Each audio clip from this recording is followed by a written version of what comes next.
Dance plus season 5 में गए हो भाई लगभग अभी डांस का जो कंपटीशन है वो बहुत बढ़ चुका है। तो पहले जो रियलिटी शोज थे तो उसमें जाने से पहले आपको 3 राउंड अपने सिटी लेवल पे क्लियर करने पड़ेंगे। अच्छा जी, तो आप पहला राउंड लाइक अगर आप दिल्ली के हो तो हाँ। पहले दिल्ली में 3 लेवल क्लियर करने 3 पड़ेंगे। लेवल क्लियर करने पड़ेंगे आप। मैं इतनी अच्छी फैमिली से नहीं था, मिडिल क्लास फैमिली से ही था। तो मेरे मन में ये था कि मैं रियलिटी शो में जाऊँ, खूब सारा पैसा कमाऊँ, अपने मम्मी पापा को खुश रखा। तो कहीं ना कहीं ऐसा है कि स्टोरी के बेसिस पर आपको जज किया जाता है। 3 दिन आपको मिलते हैं परफॉर्मेंस को रेडी करने के लिए। डांस प्लस सीजन 5 में मेरे जजेस थे रेमो सर थे और करिश्मा मैम थी, सुरेश सर थे और धर्मेश सर थे। मैं धर्मेश सर की टीम में था। ऐसी लड़कियां थी जब मैं रियलिटी शो में जाने से पहले उनको अप्रोच करता था या फिर मैसेज करता था तो वो सीन नहीं होते थे। अच्छा। और अब वो सीन होते हैं, बैक रिप्लाई भी आते हैं। तब आप क्या करते हो फिर उनका रिप्लाई? तब अब मैं उन्हें वाव नहीं देता। बढ़िया सही है भाई, ऐसे ही होना चाहिए। बढ़िया।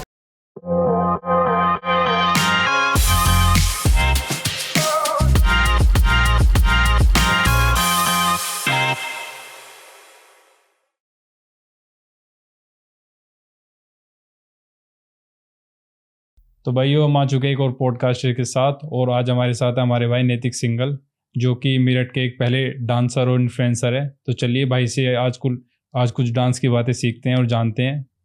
तो भाई कैसे हो? मैं बढ़िया हूँ भाई, आप कैसे हो दोनों? हम बहुत अच्छे हैं भाई, और काफ़ी टाइम से मैं आपको ट्राई कर रहा हूँ, रीच कर रहा हूँ कि आप आइए पॉडकास्ट में। आज भाई आपने बड़ी मुश्किल से मेरा टाइम निकाला, उसके लिए हाँ, thank you so much. Finally time आ गया वो।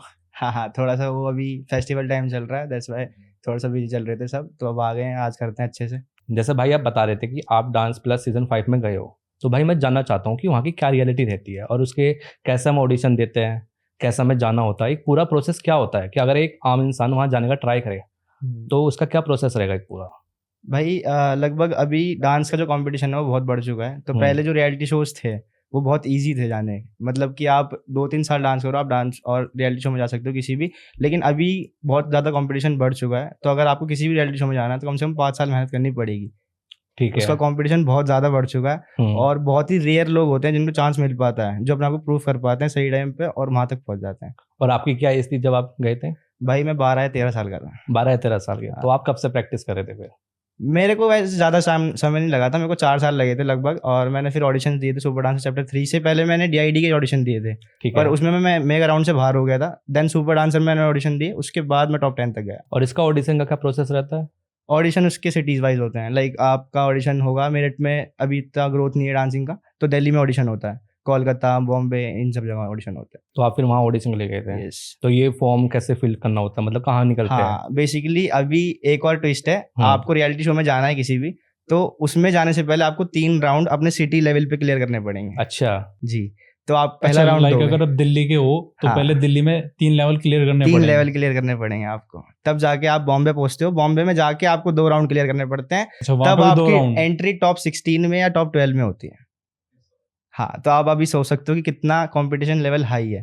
पहले फर्स्ट ऑडिशन होता है, उसमें कोई भी नॉर्मल कॉमन डांसर होता है। सेकंड होता है उसमें सेलिब्रिटी होता है, एंड जो थर्ड होता है उसमें पूरी टीम होती है, पूरा सोनी प्रोडक्शन होता है, सोनी चैनल के जितने भी राइट्स अथॉरिटीज़ हैं सब होते हैं, एंड बड़े बड़े सेलिब्रिटीज़ होते हैं। वो आपको पास करते हैं कि आप बॉम्बे जा सकते हो या नहीं। उसके बाद आपको बॉम्बे में जाके मिलते हैं, गीता मारे मोसर होता सब आपको पता ही है। तो मेन जजेस वहाँ मिलते हैं आपको जाकर एंड में, उससे पहले आपको और जजेस जज करते हैं। यस। तब आप वहाँ से पास होकर फिर आगे के जो लिए जाते कभी हो। किसी टीवी पैनल पे भी नहीं आए, वो बहुत मतलब अंदर के लोग हैं जिनके पास काफ़ी पावर है। तो सोनी चैनल के जितने भी हेड हैं, जो भी सोनी चैनल को चलाते हैं या फेम प्रोडक्शन को चलाते हैं, पहले हमें उनके सामने परफॉर्म करना पड़ता है। तो मेनली कहीं ना कहीं तो सिलेक्शन तो फिर मेनली जो सोनी के जितने भी ओनर्स है या फिर जो टॉप हाँ ऑफिशियल्स है वही कर रहे हैं। हाँ। तो फिर जो ये हम शोज में देखते हैं पैनल पे, फिर इनका क्या रोल होता है? बेसिकली एक ऑडिशन में ना वो सब चीज़ देखते हैं कि आपकी स्टोरी क्या है, आपका डांस कैसा है, आपका बैकग्राउंड कैसा है। तो वो अगर आपका डांस बहुत ज़्यादा अच्छा है और आपकी स्टोरी इतनी कोई इंटरेस्टिंग नहीं है, तो मे बी आपको लोग प्रेफर ना करें। अच्छा, यानी कि स्टोरी मैटर करती है? स्टोरी भी थोड़ी सी मैटर करती है। 50% आपकी स्टोरी मैटर करती है, 60% आपका डांस मैटर करता है। और इसलिए मैं बोल रहा हूँ 110% वाला जो बंदा होता है ना, वही वहीं पे जा पाता है। तो जैसे भाई हम टीवी पर देखते हैं कि कोई भी डांसर होता है तो वो स्टेज पर आकर अपनी एक स्टोरी बताता है जो काफी इमोशनल होती है, तो वो सच होती है या फिर वो झूठ बताते हैं ऐसी सिर्फ आगे बढ़ने के लिए? नहीं, ऐसा नहीं होता। ये तो लोगों के मन में मिथ है एक। अभी क्या होता है ना, जैसे कोई भी डांसर है तो वो अच्छे लेवल पे, जो भी अच्छी सोसाइटी के लोग हैं ना, वो इस वक्त अभी डांस नहीं कर रहे हैं। मतलब अब तो कर रहे हैं, फिटनेस के लिए कर रहे हैं, बहुत से लोग कर रहे हैं, इन्फ्लुएंसर्स कर रहे हैं। लेकिन आज से 10 साल पहले जब आप देखोगे ना डांसर्स, तो वो डांसिंग का एक इमोशन था उनके अंदर। वो ऐसा नहीं था कि रियलिटी शो में जाएंगे कुछ है, वो धीरे धीरे मेहनत करने लगे तो वो वहाँ तक पहुँच गए। और हम जब मेहनत करते हैं तब अब जैसे मैं हूँ, मैं इतनी अच्छी फैमिली से नहीं था, मिडिल क्लास फैमिली से ही था, तो मेरे मन में ये था कि मैं रियलिटी शो में जाऊँ, खूब सारा पैसा कमाऊँ, अपने मम्मी पापा को खुश रखूँ, ये मैटर था। तो कहीं ना कहीं से ये थिंकिंग हमारे मन में जब भी आती है जब हम थोड़े से मिडिल क्लास फैमिली से हों। बिल्कुल भाई, मिडिल क्लास का सपना यही होता है। मिडिल क्लास का सपना ये होता है, और दैट्स वाई हमें वहाँ पे ना सबकी स्टोरी जाके ऐसी लगती है कि ये सोने वाला ने बनाई होगी पक्का। तो कहीं ना कहीं ऐसा है कि स्टोरी के बेसिस पे आपको जज किया जाता है? जज नहीं किया जाता, बेसिकली ऐसा होता है कि जिसकी स्टोरी अच्छी है उसको पब्लिक पसंद करेगी, ठीक है, पब्लिक उसको पसंद करेगी जिसकी स्टोरी अच्छी है, और पब्लिक की सपोर्ट से ही आप विनर बन पाते हो। तो ऐसा कह सकते हैं कि अगर जिसका डांस इतना अच्छा नहीं है बट स्टोरी ज़्यादा अच्छी है तो विनर बन सकता है? नहीं, ऐसा नहीं है। नहीं, आपका डांस भी उतना अच्छा होना तो चाहिए। कहीं ना कहीं मान के चले कि ऑलमोस्ट 30% रोल तुम्हारी स्टोरी का होता है उससे। होता है, हाँ। तो भाई जब आपने स्टार्टिंग की थी तो आपने दिल्ली से गई थी या मेरठ से ही स्टार्टिंग हुई थी आप? नहीं, मेरा सिटी लेवल का जो ऑडिशन था वो दिल्ली में ही था। तो दिल्ली से ही होता। हाँ, और मेरठ में भी हुए भी नहीं है, मेरे ख्याल से स्टार्ट नहीं हुए ऑडिशन। जो भी कोई सा भी रियलिटी शो होता है, चाहे सिंगिंग का हो चाहे डांसिंग का हो, वो सब अभी दिल्ली लेवल पे ही हो रहे हैं।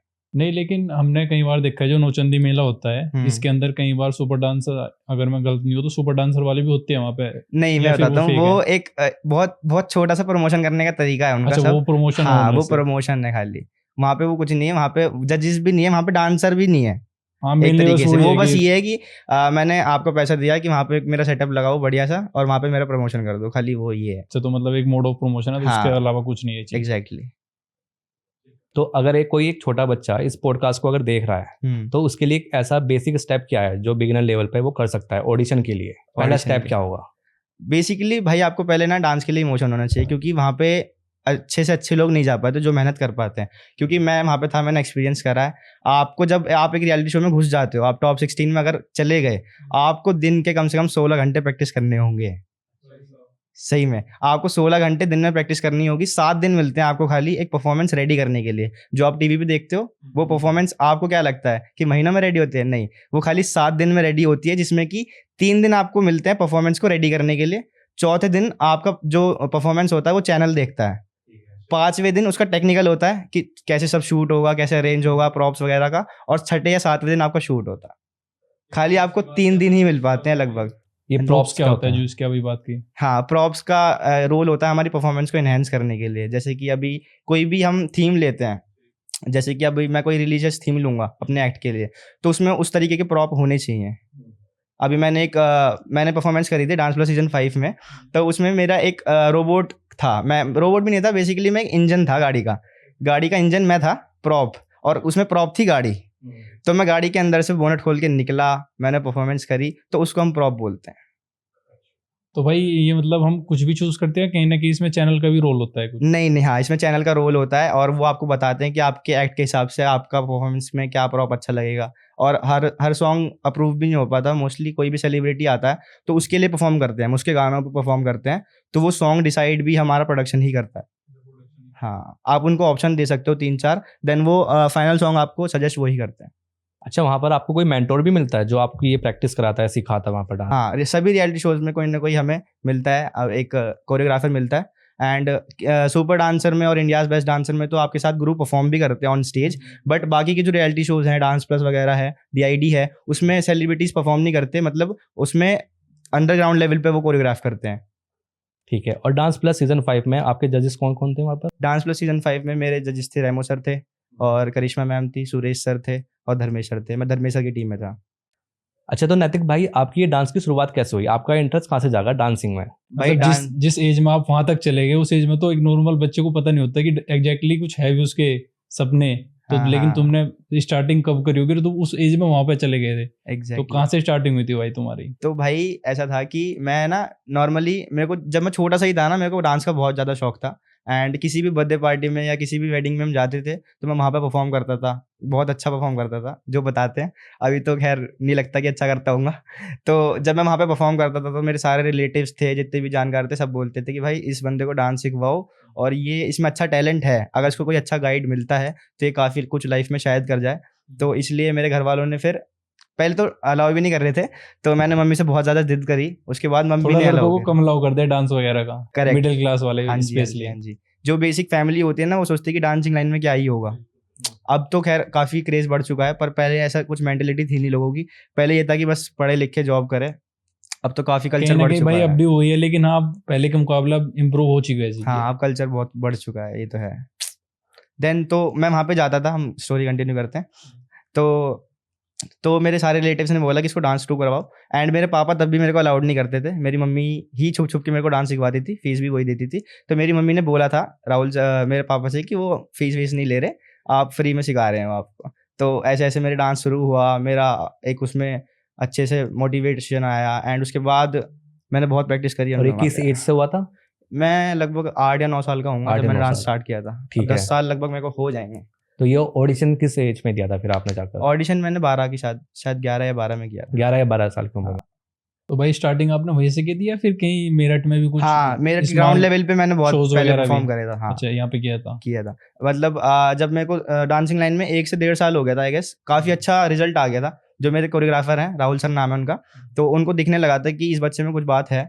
नॉर्मली बड़ाई नहीं कर रहा, ऐसे बता रहा हूँ कि तो फिर हम ग्राउंड लेवल पे हमने बहुत कंपटीशन करे हैं। जितने भी यहाँ के आसपास के लोग हैं सब मेरे को पहले जानते थे अच्छे से, अब भी जानते हैं। मतलब उस टाइम पे जब मैंने डांस स्टार्ट किया था ना, तो अगर कहीं भी शो हो रहा है तो मैं जाता था, एंड वहाँ पे लगभग मेरा सेकंड, फर्स्ट, थर्ड में से कोई ना कोई प्राइज आ ही जाता था। क्योंकि एक होता है कि लोकल में इतने कंपटीशन होते नहीं है, कम होते हैं, और जहाँ होते हैं तो वहाँ पे इतना अच्छा कंपटीशन भी नहीं आता। कि दिल्ली के लोग तो आना प्रेफर नहीं करते मेरठ में। जब मेरठ वाले दिल्ली जाते हैं ना, तब ज़्यादा उनको हार्ड पड़ता है, क्योंकि दिल्ली वाले तो यहाँ पे आते नहीं। तो मेरठ में जो लोकल में कॉम्पिटिशन्स होते हैं वो काफ़ी ईजी रहते हैं। अगर हम इंडिया में देखें जो कॉम्पिटिशन्स होते हैं अब तो काफ़ी बड़े बड़े होने लगे, पहले इतने बड़े नहीं होते थे। तो मैं जहाँ भी आता था बहुत अच्छी परफॉर्मेंस जाती थी मेरी, सब खुश हो जाते थे। तो भाई एक चीज, जैसे मेरठ का कहीं ना कहीं अब नाम स्टार्टिंग से ही है कि मेरठ का थोड़ा बदनाम है मेरठ एक तरीके से मैं हाँ। कहूँ। तो कहीं ना कहीं ये चीज आपने फेस की वहाँ पे, उस एरिया दिल्ली मुंबई अगर गए हो उस हाँ। टाइम पर कभी ये चीजें फेस हुई है, सामने ही हो? नहीं, अब तो खैर मैं बहुत लेट हो गया इस चक्कर में। मतलब पहले था ये सब, लेकिन जब मैं पहली बार बॉम्बे गया था तो ऐसा देखते थे लोग कि ये मेरठ से आया यार, ये हरामी होगा पक्का। देखते हैं मेरठ वालों की, ये हाँ, बात तो है। देखते हैं। नहीं भाई, मेरठ का नाम ज्यादा बदनाम है यार। करेक्ट। पर अब मेरठ काफ़ी सुधर गया है, एंड अभी काफ़ी ग्रोथ हो रही है मेरठ में, जो मैं देख पा रहा हूँ। भाई मैं ये जानना चाहता हूँ, जैसे आप मेरठ से हो और आप ऑडिशन देने के लिए दिल्ली गए हो, बाहर भी गए हो कई जगह, और आप एक मिडिल क्लास फैमिली से हो, तो आपको क्या क्या स्ट्रगल रहा है इस बीच? भाई स्ट्रगल बहुत ज़्यादा रहा है। और एज अ डांसर जब आप मिडिल क्लास होते हो या लो क्लास होते हो, लो क्लास भी हैं, मैं तो फिर भी मिडिल क्लास था। मैंने ऐसे भी लोग हैं मेरे जो जानकार हैं जो डांस कर रहे हैं इस वक्त भी, कि उन पे सही में पैसे नहीं है खर्च करने के लिए, दिल्ली जाने के लिए भी पैसे नहीं है। तो भाई आपको बहुत स्ट्रगल करना पड़ता है। आप बस में जाओ यहाँ से, पहले तो ऑडिशन जो होते हैं वो स्टार्टिंग हो जाते हैं सुबह से ही, 6 बजे से वो ऑडिशन स्टार्ट हो जाते हैं। तो अगर आपको 6 से 7 के बीच में लाइन में लगना है तो आपको वहाँ पे रात को जाना पड़ेगा 8 बजे, पहले से पहले जाना पड़ेगा, लाइन में लगना पड़ेगा। और ये चीज़ मैंने खुद फेस करी है। डांस प्लस सीजन 4 का ऑडिशन था, मैं 5 में गया था ना, मैं 4 में भी गया था। 4 का ऑडिशन था, एंड उसमें मैं पूरी रात लाइन में लगा रहा था, और मच्छर अच्छर काट रहे थे वहीं पे, पूरा सब परेशान हो गए थे। लेकिन क्या करें भाई, लाइन में तो लगना पड़ेगा। ऐसा भी कुछ होता है कि वहाँ पर ऑलरेडी हाई प्रोफाइल के बंदे आते हैं तो उनको ज़्यादा प्रेफरेंस दी जाती है एज कंपेरिजन टू यू? हाँ, अभी बहुत सारी चीज़ें चेंज हो गई हैं। पहले ऐसा था कि लाइन लगती थी बहुत लंबी लंबी, उसमें से लोग छटते थे। अभी क्या हो गया, अब बहुत हमारा जो IT सेक्टर है वो ग्रोथ हो गई है उसकी काफ़ी। तो अब क्या करते हैं वो लोग ना, पहले से छाट लेते हैं। वीडियोज़ हैं सबकी इंस्टाग्राम पे, सब फेमस हैं अच्छे खासे, तो वो उनको छाट लेते हैं, उनको पहले ही कॉल कर देते हैं कि आपको इस टाइम यहाँ पे आना है। तो वो मैनेजमेंट कर देते हैं अपने हिसाब से कि 50 लोग इस टाइम आ जाएंगे, 50 लोग इस टाइम आ जाएंगे। तो अब इतना क्राउड दिखता नहीं है वहाँ पे। बट ये आपके टाइम पर आपने चीज़ें फेस की? मैंने क्या, ये जो जैसे हाई प्रोफाइल के कोई बंदा आया है और हाँ, आपने हाँ। नोटिस किया हो कि उसको आपसे ज़्यादा प्रेफरेंस दी गई है, या उसको पहले क्या कहते हैं, मतलब स्किल्स आप में उससे बेटर है, लेकिन कहीं ना कहीं उसे इन टर्म्स ऑफ कि वो हाँ, थोड़ा ऐसा वेल्दी होता है, है। तो उसके बेसिस पे उसे थोड़ी ज्यादा प्रेफरेंस दी हो। होता है, ऐसा होता है। मैंने फेस किया था कि अभी एक, पता नहीं मेरे को नाम याद नहीं आ रहा, एक बंदा था, उसने मेरे से पहले एक रियलिटी शो किया था। वो ज़्यादा आगे नहीं गया था, 1-2 राउंड तक ही गया था। पर उस टाइम पे जब वो वहाँ पे आया था तो उसको डायरेक्ट एंट्री मिल गई थी। इनफैक्ट हम लाइन में लगे हुए थे जब। ऐसा होता है। अच्छा, तो इस फील्ड में कहीं ना कहीं ऐसा कह सकते हैं कि नेपोटिज्म है? नेपोटिज्म नहीं है, मतलब वो आपकी सक्सेस पे डिपेंड करता है। मतलब अभी अगर मैं किसी रियलिटी शो में जाऊँगा, ठीक है, मैंने 2 रियलिटी शोज पहले कर रखे हैं। अभी अगर मैं किसी रियलिटी शो में जाता हूँ तो मेरे को ग्राउंड लेवल ऑडिशन देने की जरूरत नहीं है बिल्कुल भी। हाँ, मेरा डायरेक्ट 3rd या सेकंड राउंड होगा, फर्स्ट राउंड मेरा नहीं होगा, क्योंकि मैं पहले से ही उस चीज़ में घुसा हुआ हूँ, एंड प्रोडक्शन मेरे को जानता है, थोड़ा सा रिकॉग्नाइज करता है। दैट्स वाई तो मेरे को पूरा स्ट्रगल करने की जरूरत नहीं है वापस से घूम के आने की। लेकिन अगर टाइम गैप कम है, अगर मैं 10 साल बाद जाऊंगा तो ऑब्वियस सी बात है, हाँ, क्या वो पता तो मेरे में उतना टैलेंट भी ग्राउंड ना लेवल हो। से स्टार्ट करना पड़ेगा। अच्छा, तो वहाँ पर जैसे जजेस होते हैं उनका आपके साथ बिहेवियर कैसा होता है वहाँ पर? बिहेवियर जजेस हैं वो काफ़ी बड़े सेलिब्रिटी हैं, तो वो रोज़ रोज़ नहीं आ पाते आपके पास। तो जैसे हमारे वीक में आते थे वो, तो वो 4 दिन में 1 बार आते थे या 3 दिन में 1 बार आते थे। जो उनके जो असिस्टेंट्स थे, कोरियोग्राफर्स थे, वो भी काफ़ी अच्छे-अच्छे नाम हैं। पॉल सर हैं, राहुल सर हैं, आशुतोष सर हैं। तो वो सब वहाँ पे सँभालते थे धर्मेश सर की टीम को। धर्मेश सर की टीम के अंदर 4 बंदे थे, चारों के अंदर 1-1 बंदा और था। उनके अंदर थे हम। मतलब मेरे को कोरियोग्राफ करने के लिए एक बंदा मेरे टाइम पे हमेशा रहता था और उसके ऊपर भी एक बंदा रहता था एंड उसके ऊपर भी धर्मेश सर होते थे। अच्छा, तो धर्मेश सर सबसे ऊपर रहते थे, हाँ, ऐसा काफ़ी था। अच्छा मैनेजमेंट है वैसे देखा जाए तो रियलिटी शोज़। अच्छा अच्छा, देखा जाए तो वीकली वहाँ पर सेलिब्रिटी इनवाइट किए जाते थे, करेक्ट। तो वो आपका एक्सपीरियंस कैसा रहा कि जब वे आते थे तो उनसे आपको मिलने के लिए बुलाया जाता था? हाँ, तो जब भी कोई सेलिब्रिटी आता था तो हम उनके लिए परफॉर्म करते थे। हमें उनके लिए गाने सजेस्ट करने पड़ते थे, गाने सेलेक्ट करे, उसके बाद परफॉर्म रेडिस करी, उसके बाद एडिटिंग करी एंड फिर डांस प्रैक्टिस करते थे हम। अच्छा, तो नैतिक भाई आपका मेंटर कौन था वहाँ पर? भाई डांस प्लस सीज़न 5 में जो मेरे मेंटर थे वो धर्मेश सर थे एंड मेरे को स्पेशली उनकी टीम में ही जानना पसंद था। मैं उनको बहुत फॉलो करता था बचपन से ही एंड उनका डांस भी मेरे लेवल मतलब जो पॉपिंग में करता हूँ उसी कैटेगरी का था। तो मेरे को वो मेरे स्टार थे वो जब से बचपन से ही। तो जब मैं गया था ऑडिशन देने तो मैंने फॉर्म में ही लिख दिया था कि मेरे को धर्मेश सर की टीम में ही जाना है, वो मेरा ड्रीम है। तो एट द एंड मैं धर्मेश सर की टीम में गया था और इस चीज़ से मैं बहुत खुश हूँ।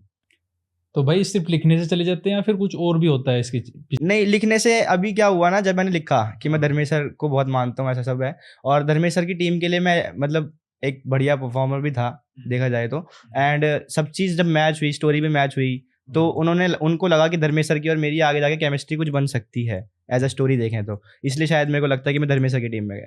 तो जैसे धर्मेश सर आपके मेंटोर थे, उनके साथ और भी जजेस थे, तो क्या आपको उनके साथ भी मौका मिलता था डांस करने का या सीखने का? हाँ, मैं ऑडिशन देने गया था तो मेरा जो फर्स्ट लेवल का ऑडिशन था वो सुरेश सर की टीम से हुआ था। सुरेश सर की टीम में था मैं, अच्छा मेरा सेलेक्ट भी हुआ। मेगा राउंड में भी सुरेश सर की टीम में था। मेगा के बाद जब टॉप 16 में जाते हैं तब एक फाइनल टीम डिसाइड होती है किसी भी कैप्टन की या किसी भी परफॉर्मर की कि आप कौन सी टीम में जा रहे हो। तो अब तक आपका फेवरेट जज कौन रहा है डांस शो में? फेवरेट जज तो यार मैं देखो कैप्टन मैं धर्मेश सर को ही कहूँगा क्योंकि मैं उनकी टीम में ही था एंड बहुत अच्छा किया उन्होंने मेरे लिए। कि नसीब में नहीं होगा मे भी कि मैं बाहर आ गया, वरना मैं बहुत अच्छा जा रहा था, मेरे परफॉर्मेंस भी सारे अच्छे गए थे, सब हाइप में भी था एंड बहुत मज़ा आ रहा था एट द एंड। अब जो मैं मिस कर रहा हूँ, अब बहुत जल्दी जाऊँगा वापस एंड दोबारा करूँगा। और नैतिक भाई, आप बता रहे थे कि आप काफ़ी सेलिब्रिटी से भी मिले हो, वो Correct. थोड़ा एक्सपीरियंस बताओ हमें कि वो कैसा रहा आपका? बहुत बढ़िया एक्सपीरियंस रहा भाई। मैं टॉप 10 तक था और 7 या 8 एपिसोड में भी मैंने करे थे सुपर डांसर के एंड 5-6 करे थे मैंने डांस प्लस के। तो हर एपिसोड में एक नया सेलिब्रिटी आता था, हमें पहले ही पता लग जाती थी कि कौन सेलिब्रिटी आने वाला है। उसके सॉन्ग हमें ऑप्शंस में दिए जाते थे कि अपना ऑप्शन चूज़ कर लो एंड उस पर भी बहुत ज़्यादा लड़ाई होती थी। जैसे 16 कंटेस्टेंट हैं तो सब बोलते थे कि अब कोई फेमस सॉन्ग है तो मेरे को यही चाहिए। 4 जनों ने बोल दिया, अब प्रोडक्शन डिसाइड करेगा कि किसको कौन सा सॉन्ग देना तो वो है। प्रोडक्शन जो डिसाइड करता है वो किस बेसिस पे करता है? आपके डांस स्किल्स पर? वो सबका भला चाहते हैं एट द एंड। मैं बताऊं आपको कि अगर नैतिक कोई सॉन्ग डिसाइड कर रहा है तो उस पर क्या बेटर लगेगा, क्या उसकी बैक स्टोरी होगी, क्या उसके प्रॉप्स होंगे, तो इस वजह से डिसाइड करते हैं। हमें लगता है कि वो पार्सलिटी कर रहे हैं बट ऐसा लेकिन कुछ जो वे मार्क्स देते हैं हर परफॉर्म के बाद कुछ हाँ, देते हैं हाँ, मोस्टली तो पॉइंट्स वगैरह, हाँ। तो उनका क्या रोल होता है फिर? उनका रोल होता है कि आपको कब तक वो आगे तक ले जा सकते हैं। स्कोर्स की मतलब स्कोर्स के बल पे ना आप आगे तक जा सकते हो। अगर आपको हर वीक 10 मिल रहे हैं, डबल प्लस मिल रहा है आपको डांस प्लस में, तो आप टॉप 10 में चले जाओगे ऑलरेडी। और उसमें एक बैटल होती है लास्ट में, मैंने वो बैटल करी थी।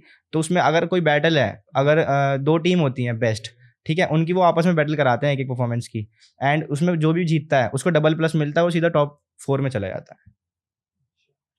और एलिमिनेट कैसे होते हैं वहाँ से डांस शो में? एलिमिनेट वो वोटिंग के बेस पे भी होते हैं, जब फाइनल तक पहुंच जाते हैं, जब 3-4 रहते हैं। जो अंदर कंटेस्टेंट रहते हैं उन्हीं हाँ। के बेसिस पर? हाँ, नहीं, पब्लिक वोटिंग पे। पब्लिक वोटिंग पर? पब्लिक वोटिंग पे। और जो टॉप 6 से पहले का एलिमिनेशन होते हैं जो चैनल खुद करता है, वो आपकी परफॉर्मेंस बेस पे करता है, आपके बिहेवियर बेस पे करता है वो सबसे। और एक और चीज़ नोटिस करने की है, जब आप किसी भी रियलिटी शो में जाते हो ना, तो आपको एक सेल्फ रिस्पेक्ट तो सबको ऑब्वियसली चाहिए ही, लेकिन आपको ना उनकी भी रिस्पेक्ट करनी होती है, जो अब मैंने देखा कि मतलब थोड़े बहुत लोग नहीं करते। अदर डांसर्स जो होते एज अ हैं, डांसर, हाँ, जो आर्टिस्ट जाते हैं वो सोचते हैं कि हमें बिल्कुल बंदी बना रखा है, 16 घंटे प्रैक्टिस करा रहे हैं। भाई वो आपके भले के लिए करा पा रहे हैं जिससे कि वो आप और अच्छा दिखो टीवी पे। तो पब्लिक सोचती है कि यार ये हमारे साथ तो ऐसा कर रहे हैं, चीटिंग कर रहे हैं, हमें गाना नहीं दे रहे। तो वो लोगों के मन में मिथ है कि वो पार्सलिटी करते हैं, ऐसा कुछ है, पर ऐसा कुछ नहीं है।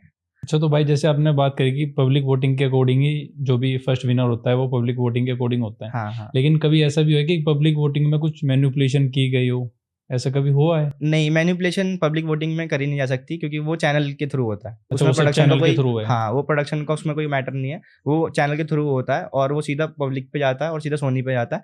बट वो स्टोरी टेलिंग कैसी आपकी स्टार्टिंग से दिखा रहे हैं चैनल वाले, वो मेन करता है। अगर मेरा बिहेवियर अच्छा नहीं है ना, तो वो मेरे को टीवी पे भी अच्छा कम ही दिखाएंगे, आप समझे?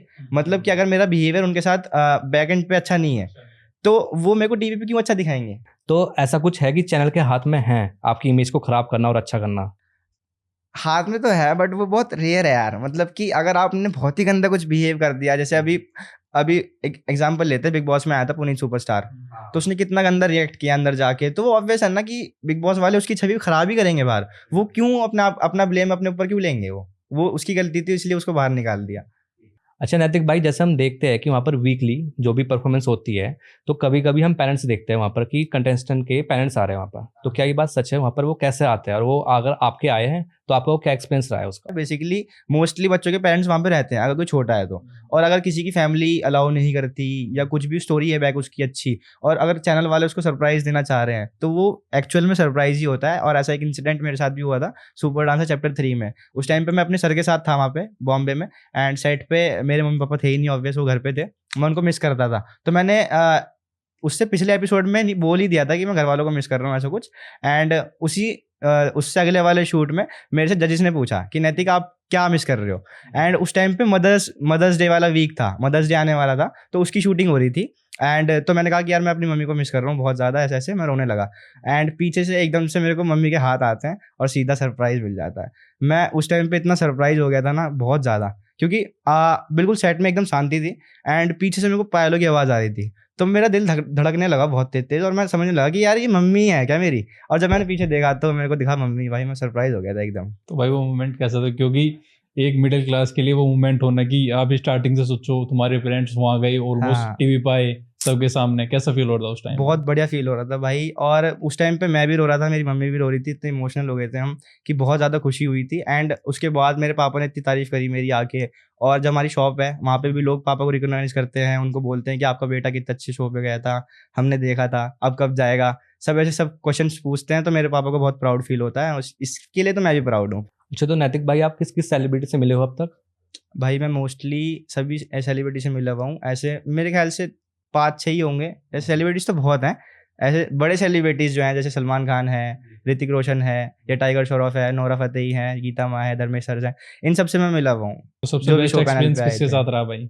सबसे बेस्ट एक्सपीरियंस एक बार हमारे ना, वो इंटरनेशनल था, मैं आपको बताता हूँ एक इंसिडेंट। मतलब सेलिब्रिटीज़ तो हैं ही जो बॉलीवुड के हैं और वैसा सबको पसंद है, पर एज अ डांसर मेरा ड्रीम जो था ना, वो ये था कि डांस प्लस सीजन 5 का कॉन्सेप्ट था कि उसमें ना इंटरनेशनल लेवल के जो सेलिब्रिटीज़ हैं जो डांस में बहुत ही इंटरनेशनल लेवल पे हैं, वो गेस्ट बन के आने वाले थे। हाँ, तो मैं टॉप 12 में जब घुसा, मेरे पहले वीक की रेडी हुई एक्ट, एंड मेरे को पता लगता है कि इस हफ्ते लेस ट्विंस आने वाले हैं। लेस ट्विंस लेजेंडरी हैं डांस के, मतलब आप उनके बारे में सर्च करोगे ना, वो लेजेंड है डांस के। एंड उन्होंने डांस का कल्चर ही स्टार्ट करा है, तो वो बहुत बड़े सेलिब्रिटीज़ हैं। हर डांसर ना उनको भगवान मानता है ना। तो जब मेरे को पता लगा कि वो आने वाले हैं, मैं बहुत ज़्यादा खुश हो गया भाई, अपनी परफॉर्मेंस पे पूरा ध्यान देने लगा कि आज तो फाड़ दूंगा एकदम। और ऐसा था कि जब मैंने आपको बताया कि बैटल होती है वहाँ पे, एक बैटल होती है, तो उसमें सीधा टॉप 4 में चले जाते हैं, या टॉप 6 में चले जाते हैं, या टॉप 8 में चले जाते हैं, मतलब एक स्टेज ऊपर चले जाते हैं सीधा। तो उस बैटल में मैं परफॉर्म करने वाला था, तो उसमें परफॉर्म करके इतना मज़ा आया ना उन लेस्टिन्स की देख के, तो मैं भाई परफॉर्मेंस फट गई मेरी। मतलब वो इतना इंटरनेशनल लेवल पे परफॉर्म करते हैं ना कि जब वो डांस कर रहे थे ना, पूरी लाइट्स ऑफ थी, एक फोकस लाइट उन पे, एक फोकस लाइट उन पे, 2 जने थे वो। एंड इतने इंटरनेशनल लेवल पे उन्होंने जो म्यूजिक पे डांस किया, हम सब डांसर्स को रोना आ गया भाई। मतलब कहने की सबसे बेस्ट मोमेंट होगा तुम्हारी लाइफ का? हाँ, सबसे बेस्ट। मतलब एक होता है ना कि उस टाइम पे मैं रियलिटी शो में था एंड वो चीज़ मैंने पल जी लिया, पर वो जो पल है ना, वो डांसर्स के लिए आज भी ड्रीम है। लेस ट्विन से मिलना इतना इजी नहीं है भाई, कोई भी डांसर होगा उसको पता होगा भाई कि नहीं, वो रिलेट कर सकता है, बिल्कुल कर करेगा। सकता है, बिल्कुल कर सकता है। मतलब आप बॉलीवुड में क्या है, आप मिल सकते हो, फिर भी आप कोशिश करोगे तो आप बड़े से बड़े सेलिब्रिटी से भी मिल सकते हो, ऐसा कुछ भी, चाहे आप पैसे दे के मिलो, चाहे किसी सेट पे मिलो, आप मिल सकते हो। सलमान खान से भी मिल सकते हो, बस थोड़ा दूर से मिल सकते हो। लेकिन हम लेस ट्विन से मिल लिए, वो भी हम उनके बराबर में बैठे थे, बिल्कुल जिस सोफे पे हम थे उसी सोफे पे वो भी थे। सही बात है भाई, काफ़ी बड़ी बात है ये। बहुत बड़ी बात है। अच्छा नैतिक भाई, आप बता रहे थे कि लाइव स्टेज पर आपके साथ कोई इंसिडेंट भी हुआ था डांस करते टाइम? बिल्कुल। हाँ भाई, एक छोटा सा क्या मतलब इंसिडेंट ही हुआ था एक कि मैं रिहर्सल कर रहा था और मेरे जो सर थे ना, प्रमोद सर थे, सुपर डांसर चैप्टर 3 में आप देखोगे यूट्यूब पे वीडियोस हैं, तो प्रमोद सर और मैं परफॉर्म करते थे साथ में। वो मेरे को एज अ गुरु मिले थे सुपर डांसर से ही। तो हमने स्टार्टिंग में पहले अपना इंट्रो वगैरह करा, 1-2 परफॉर्मेंस करी, हमारे अच्छे बॉन्ड हुए। तो थर्ड परफॉर्मेंस थी वो, और उसमें प्रमोद सर थोड़े से डेयरिंग थे, मैं उतना डेयरिंग नहीं था। तो वो मेरे को बहुत मतलब बहुत ही ज़्यादा वियर्ड स्टंट कराते थे कि अपने पैर ऐसा रखा और यहाँ से जंप करनी है, या सर पे पैर रखा यहाँ से जंप करनी है। तो उस टाइम पे मैं छोटा ही था, तो मेरी फटती भी थी। अभी तो खैर मैं थोड़ा बहुत झेल सकता हूँ, पर उस टाइम पे मैं छोटा था और हमारी परफॉर्मेंस ऑलमोस्ट रेडी हो चुकी थी, खाली फ्लिप में थोड़ी सी दिक्कत आ रही थी। और हमारा जो एक्ट था वो एक्ट व्यू था, चैनल देखने वाला था आज शाम को। आज शाम को चैनल हमारा एक्ट देखेगा, हमारा एक्ट रेडी है, बस फ्लिप में थोड़ी सी दिक्कत है कि वो कभी हो रही है कभी नहीं हो रही। तो प्रमोशन ने बोला कि कोई नहीं, हो जाएगी, कर लियो अच्छे से, बस मेरे ऊपर छोड़ दिया पूरा कि तू कर है ना। तो एक्ट व्यू हो रहा था और सीधा परफॉर्मेंस करा मैंने, सर पे चढ़ा उनके, एंड वो उन्होंने और मैंने परफॉर्मेंस स्टार्ट करी। सीधा हमारा परफॉर्मेंस हुआ। वो जो फ्लिप थी वो बीच में थी, मैंने उनके सर पे पैर रखा, सीधा गिरा हाथ के बल पे, हाथ हल्का सा टूट गया। अच्छा जी, आपका हाथ टूट गया था मतलब वहाँ पर? हाँ, मेरा हाथ वहाँ पे टूट गया था, लेकिन उस टाइम पे मेरे को पता नहीं लगा था। मैंने परफॉर्मेंस पूरा करा गिरने के बाद, एंड मैं अपना देखा हाथ में, शाम को मेरे थोड़ा सा दर्द हुआ। तो वहाँ पे ना पर्सनल डॉक्टर होती है, कोई भी रियलिटी शो हो तो उसमें किसी की भी चोट लगती है या कुछ भी मेडिकल इशू होता है, तो वहाँ पे एक पर्सनल डॉक्टर होता है। तो उनके पास गया, उन्होंने कहा कि यार तुम्हारा हाथ में हल्का कुछ सही नहीं लग रहा, एक बार हमको सुबह डॉक्टर के जाना पड़ेगा बड़े। तो वो मेरे को सुबह डॉक्टर के लेके गई, एंड उसके बाद डॉक्टर ने मेरा हाथ देखा। उन्होंने कहा कि यार ये तो, इसको तो बेड रेस्ट चाहिए कम से कम 4 दिन का, 4 से 5 दिन का बेड रेस्ट चाहिए, वो भी यहीं पे इसका पूरा ट्रीटमेंट होगा, ये ऐसे परफॉर्मेंस नहीं कर सकता। तो उस टाइम पे प्रोडक्शन वालों ने हमारे ऊपर छोड़ा कि आपको परफॉर्मेंस करना है या नहीं करना, वो आप डिसाइड करो, अगर आपके हाथ में कुछ भी होता है तो उसके जिम्मेदार हम नहीं। और जब ये इंसिडेंट हुआ था, जब आपका हाथ टूटा, उसके बाद आपने कितनी देर तक परफॉर्म किया? उसके स्टेज बाद पर? मैंने 3 वीक और परफॉर्म किया। अच्छा। हाँ, बैक टू बैक। मैंने हाथ में क्या करा, पट्टी बंधवाई अपने। मैंने कहा मुझे नहीं करना, मतलब बेसिकली ये जो डिसीजन था राहुल सर का था, मेरे जो सर है, कि ये क्योंकि मौका बहुत अहम है भाई, हर किसी को मिलता है नहीं है, बिल्कुल बिल्कुल। तो इसको ऐसे नहीं जाने देंगे। हाथ में हल्का सा दर्द है, कोई नहीं, झेल लेंगे। पूरी पट्टी बंधवाई, फुल स्लीव्स की ड्रेस सिलवाता था हर बार, जिससे कि टीवी पे ना दिखे, और परफॉर्मेंस करता था। आप अब भी देखोगे तो एक परफॉर्मेंस है लास्ट वाली मेरी, उसमें मेरी स्लीव ना यहाँ तक मुड़ी हुई है, तो उसमें हल्की सी पट्टी दिख रही है। हाँ, तो मैंने वो करा, फिर प्रोडक्शन वालों को लगा एट द एंड कि यार इसके हाथ में कुछ दिक्कत ना आ जाए ज़्यादा, तो मे बी इस वजह से भी मैं उस राउंड के बाद बाहर आ गया था। उस वाले राउंड के बाद? हाँ, अच्छा, मतलब आपकी जर्नी वहीं पे एंड हो? हाँ, वहाँ पे टॉप 10 का सिलेक्शन हो रहा था मेरे ख्याल में, टॉप 10 का या 8 का हो रहा था, तो उसमें मैं बाहर आ गया था। ये इंसिडेंट की वजह से? हाँ, पर मैंने इंसिडेंट्स जब हुआ था उसके बाद भी 3 वीक परफॉर्म करा था। मैं और कर सकता था, बट मे बी मेरे अच्छे के लिए ना करा हो। वो शो वालों ने आपको फिर हाँ। बोल दिया। तो भाई ये डांसिंग शो के, रियलिटी के जो आपने शो किया है, इसके बाद आपकी क्या लाइफ में चेंजेस आया है? तो भाई ऐसा होता है कि आप रियलिटी शो कोई भी करते हो, अब तो बहुत ज़्यादा हाइप हो गई है, उस टाइम पे भी काफ़ी हाइप थी, बट अभी क्या है, हम फोन्स में देखते हैं ज़्यादातर, पहले हम टीवी में देखते थे। तो इतना अच्छा लेवल पे हाइप आ जाता है कि आपको सब रिकॉग्नाइज करने लगते हैं। जब भी मैं रोड पे कहीं जाता था, आसपास में मेरे सब लोग मुझे जानते थे कि जा रहा है नैतिक, अब भी जानते हैं, और मतलब बहुत ज़्यादा अच्छी हाइप रहती है। आप बिना मास्क के कहीं जाओ मत, तो फोटो वोटो खिंचाते हैं लोग, बढ़िया एकदम मोस्ट वेलकम होता है। और जब मैं सुपर डांसर चैप्टर 3 से आया था ना वापस, तो मेरा एक बहुत अच्छा वेलकम भी हुआ था तेजगढ़ी से, जहाँ मेरा घर है, वहाँ तक वो पूरा एक रोड रेली निकला था, उसमें डीजे वगैरह लगा हुआ था। मेरे घर वालों ने बढ़िया मेरा वेलकम करा। ये तो बहुत ही अच्छी बात है भाई। और घर वालों का क्या रिएक्शन रहता है अब आपके लिए? घर वालों का रिएक्शन अच्छा ही है, हमेशा सपोर्ट करते हैं। उस टाइम पे मतलब वो कर लिया जो लोगों की ड्रीम है, तो वो सपोर्ट करते हैं कि अभी जितना तू अपनी लिमिट पुश कर सकता है, हम तेरे पीछे खड़े हैं, तू कर। और जब आपने स्टार्ट किया था तब क्या रिएक्शन था उनका? जब स्टार्ट किया था जब बहुत कॉमन रिएक्शन था कि हाँ ठीक है, डांस कर रहा है, कोई इतनी बड़ी बात थोड़ी ना, कर रहा है। पर जब मैं लोकल शो जीतने लगा, मैं ऑडिशन देने जाने लगा, दिल्ली पे चला गया, फिर मैं जब ऑडिशन पास करे तो सेकंड राउंड में दे के आया था, फिर कॉल आया था, घर पे लेटर आया था कि आपका 3rd राउंड होगा कल को, आपको दोबारा दिल्ली जाना पड़ेगा। तब घर वालों में थोड़ा सा सीरियस आया कि हाँ भाई इसका तो कुछ ना कुछ तो है, चलो कुछ लेके तो चलो है, कुछ अच्छा ही चल रहा है, बढ़िया। हाँ, अच्छा। हाँ, तो फिर 3rd राउंड में ऑडिशन दे के आया। तो 3rd राउंड का ऐसा होता है कि वो आपको कॉल करते हैं, वो आपको वहाँ पे हैंड टू हैंड नहीं बताते रिजल्ट। और आपके साथ ऐसी चीजें हुई है कि आपके रिश्तेदार आके आपको टोक रहे हैं या पेरेंट्स को आके बोल रहे हैं कि भाई ये क्या कर रहा है ये लड़का ये? हाँ, मतलब रिश्तेदार होते हैं भाई, मतलब ऐसे तो खैर मैं तो ध्यान नहीं देता, पर मतलब होते हैं कि पोक करते हैं पीछे पीछे, और फिर मतलब अब अच्छा देखते हैं कि लाइफ स्टाइल अच्छा है, मतलब उनके बच्चों से तो अच्छा ही है, तो कि बढ़िया गुजारा अपना लाइफ में, सही है। तो भाई अभी क्या प्लान्स है आपके, मतलब अभी क्या कर रहे हो फिलहाल? भाई अभी प्लान्स ये हैं कि अभी जल्दी से जल्दी ग्रोथ जितनी हो सकती है अपनी करनी है सोशल मीडिया हैंडल्स पे, एंड दोबारा रियलिटी शो में ट्राई करना है, अच्छे लेवल का कोरियोग्राफर बनना है फ्यूचर में। अभी डांसर तो मैं हूँ ही, डांसर अभी क्या होता है ना, डांसर पूरी लाइफ टाइम डांसर नहीं बन पाता, मतलब एक एज के बाद ना उसको कोरियोग्राफर बनना पड़ता है और एक एज के बाद जज बनना पड़ता है। तो एज अ डांसर आपकी लाइफ मतलब सेम नहीं रहेगी हमेशा। आप डांस कब तक करते रहोगे? 30-40 मैक्स बता रहा हूँ मैं, 30-35 आपकी लाइफस्टाइल जो फिटनेस की है ना वो इतनी है कि 35 साल के बाद आपको डांस छोड़ना ही पड़ेगा। आप हेल्थ इश्यूज की वजह से। हाँ, आप नॉर्मली डांस नहीं कर सकते 40 साल, 50 साल। तो आप कोरियोग्राफर लाइन में जाओ, डायरेक्शन लाइन में जाओ, और यही मेरा फ्यूचर है। मतलब मेरा जो सपना है वो यही है कि मैं अच्छा एक कोरियोग्राफर बनूं, रियलिटी शोज कोरियोग्राफ करूं, शोज कोरियोग्राफ करूं। तो भाई आपने और रियलिटी शोज में ट्राई किया है अब तक? अभी मैंने 1-2 में ट्राई किया है, उनके रिजल्ट्स अभी आने बाकी हैं भाई। अच्छा, जैसे नैतिक भाई आपकी एज है 19, तो भाई आप इतनी छोटी एज में होकर इतना अच्छा कर रहे हो, इतनी बड़ी चीज़ें कर रहे हो, इतने बड़े रियलिटी शोज में जा रहे हो, तो भाई लड़कियों के तो आपके पास काफ़ी मैसेज आते होंगे। भाई हाँ, मतलब अभी तो नहीं आते, पर पहले बहुत मैसेज आते थे, क्योंकि अब मैं उनको रिप्लाई नहीं करता अच्छा। बेसिकली। हाँ, मेरी आदत है कि मैं हर किसी मैसेज को रिप्लाई नहीं करता जो फ्लर्टी हो। नॉर्मली जो काम के मैसेज हैं उन सबको रिप्लाई करता हूँ, पर उस टाइम पे बहुत देख देख के खुशी होती थी कि हाँ भाई लड़कियों के मैसेज आ रहे हैं बहुत तसल्ली, एक सुकून अलग ही मिलता था। हाँ, पर मेरे जो सर है वो मेरा बहुत ध्यान रखते हैं भाई इस चीज़ में, कि वो ज़्यादा मेरे को करने नहीं देते सब, कि आपको लाइफ में अगर सक्सेसफुल होना है ना भाई, इन चीज़ों के बारे में मत पढ़ो अभी। अच्छा, ऐसे किसी पर्सन का मैसेज आया है कि जिसको आप पहले ट्राई करना चाहते थे या आपका कोई क्रश हो और अब उसका आ रहा है, और जब उसने आपको मतलब भाव नहीं उस दिया? टाइम मतलब कहते हैं कि जैसे उस टाइम भावना दिया हो, लेकिन अब दे रही है भाव वो। हाँ, मतलब बहुत सारी ऐसी लड़कियां थी हम्म। जब मैं रियलिटी शो में जाने से पहले उनको अप्रोच करता था या फिर मैसेज करता था, तो वो सीन नहीं होते थे। अच्छा। और अब वो सीन होते हैं, बैक रिप्लाई भी आते हैं। तब आप क्या करते हो फिर उनका रिप्लाई? तब अब मैं उन्हें भाव नहीं देता। बढ़िया। सही है भाई, ऐसे ही होना चाहिए। बढ़िया।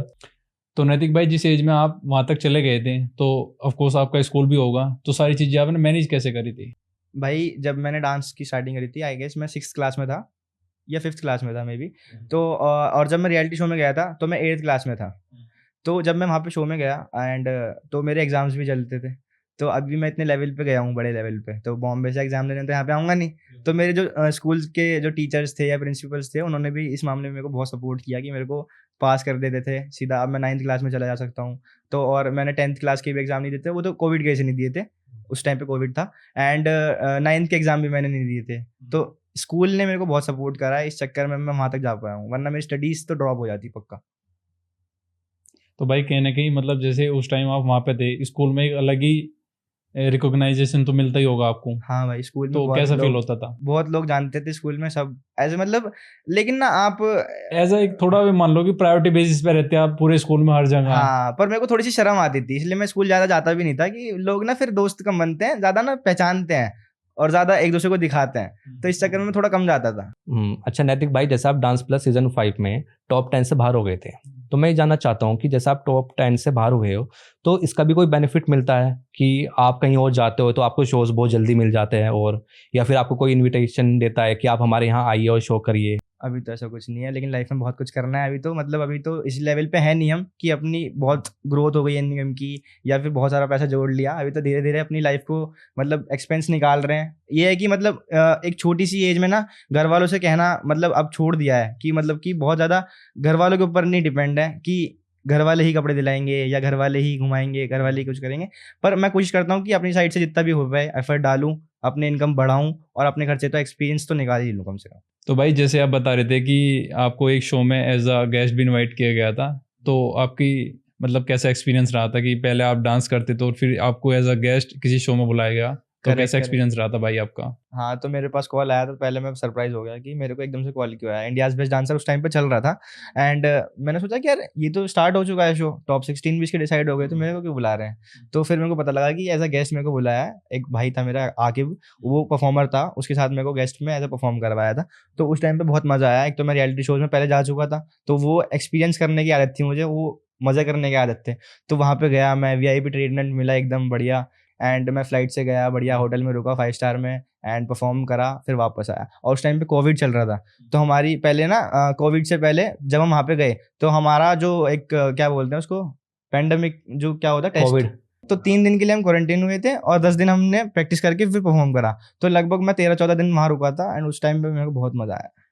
तो भाई सारा खर्चा चैनल का ही होता है? हाँ करेक्ट, ये जितना भी मैं एज अ गेस्ट गया था, तो मेरी फ्लाइट्स के टिकट, मेरे होटल, मेरा खाना पीना, सब गेस्ट का खर्चा पूरा सभी स्पॉन्सर और कराया भाई जो हुआ था। एज अ कंटेस्टेंट भी जाते हैं उनका भी सब चैनल ही अफोर्ड करता है? कंटेस्टेंट जब जाते हैं, लेकिन जब टॉप 16 में जाएं हाँ, अगर आप ग्राउंड लेवल पे हो, अगर आप दिल्ली मुंबई तो खुद ही जाना पड़ेगा वैसे, आप फिर मुंबई जाते हो, अगर मुंबई से बाहर हो जाते हो मेगा राउंड में, तब वो आपका एक्सपेंस देते हैं। अगर आप स्टूडियो राउंड में बाहर हो जाते हो तो किसी किसी का नहीं भी मिल पाता, क्योंकि उस टाइम पे लोग बहुत होते हैं। स्टूडियो राउंड का जो ऑडिशन होता है वो कम से कम 200 लोग देते हैं मुंबई में, टॉप इंडिया में से, तो वो हर किसी का एक्सपेंस नहीं देते।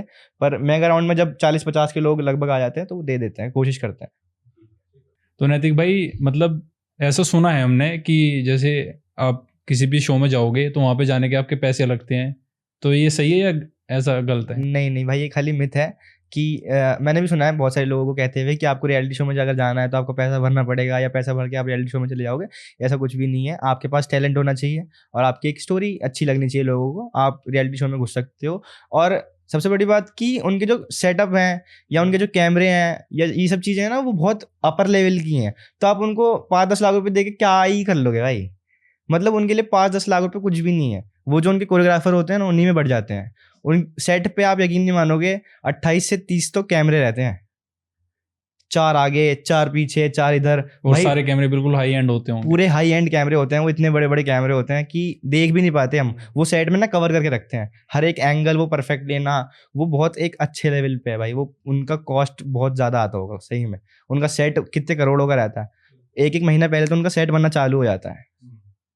बस वही है ना भाई, वो चली चली बात कह रहे हैं कि बहुत से लोग सुना है, हाँ, तो वो ऐसा सब वही है, मिथ तो है, वो सिर्फ ऐसा मिथ कुछ। है इसका मतलब। हाँ, नहीं। तो नैतिक भाई, जैसे अगर कोई बिगिनर बिल्कुल एज अ बिगिनर स्टार्ट करना चाह रहा है, तो उसके लिए आपकी क्या राय या गाइडेंस रहेगी उसके लिए आप? भाई अगर एज अ बिगिनर मैं डांस अभी आज ही चालू करना चाहता हूँ ना, तो मेरे को ये नोटिस रखनी है बात अपने माइंड में कि एक तो मैं सबसे ज़्यादा यूनिक रहूँ, सबसे ज़्यादा अलग रहूँ। क्योंकि अभी डांसर्स का कंपटीशन बहुत ज़्यादा बढ़ चुका है। आप नॉर्मल डांसर बन के रियलिटी शो में नहीं जा सकते। या तो आपको कोई स्टाइल पे अपने बहुत ज़्यादा मेहनत करनी पड़ेगी, या तो अपनी एक बॉडी लैंग्वेज आपको कंटेम्प्रेरी करना है तो उसमें बहुत हाई लेवल पे जाना पड़ेगा। पॉपिंग करनी है वो बहुत हाई लेवल पे जाना पड़ेगा।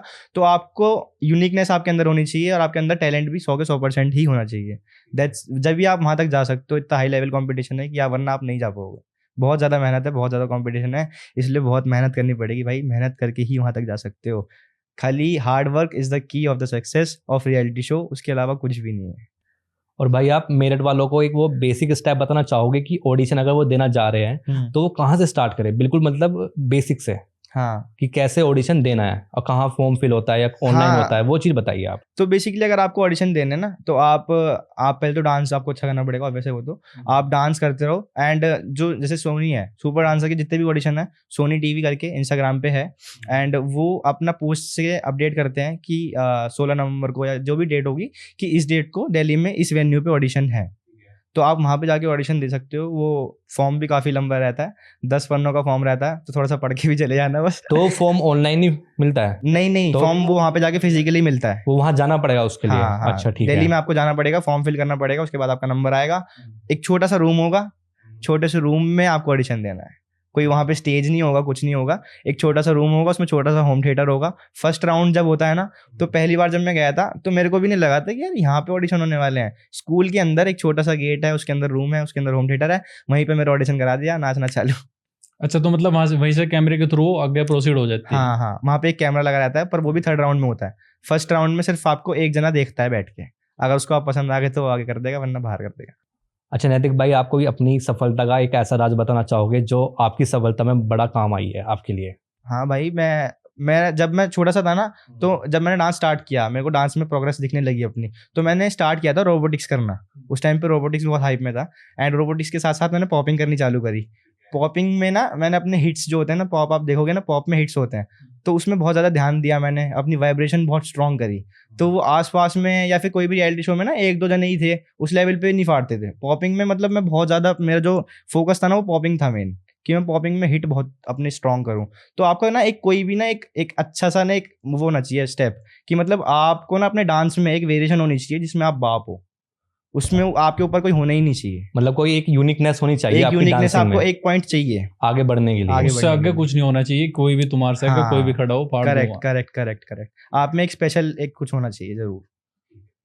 ऑल राइट नैतिक भाई, मज़ा आ गया आपकी जर्नी सुनकर। काफ़ी अच्छा एक्सपीरियंस रहा आपका, और हमें लगता है कि जो ये पॉडकास्ट देख रहा होगा, मेरठ वाले अगर ये देख नहीं रहे भाई, हैं, लिटरली बहुत ही इंस्पायरिंग जर्नी है आपकी। थैंक यू भाई, थैंक यू सो मच। बहुत अच्छा लगा आप दोनों से बात करके, एंड बहुत अच्छा लगा मेरे को अपने एक्सपीरियंस शेयर करके आपके साथ और आपके फैमिली के साथ। और मैं चाहता हूँ जो भी लोग ये वीडियो देख रहे हैं, अगर थोड़ी सी भी हेल्प मिले तो भाई कमेंट में ज़रूर बताना। हमारा अभी नया नया पॉडकास्ट चैनल चालू हुआ है, एंड कोई भी आपको मिस्टेक लगे, कोई भी आपको कमी लगे तो प्लीज़ शेयर करें। Thank you.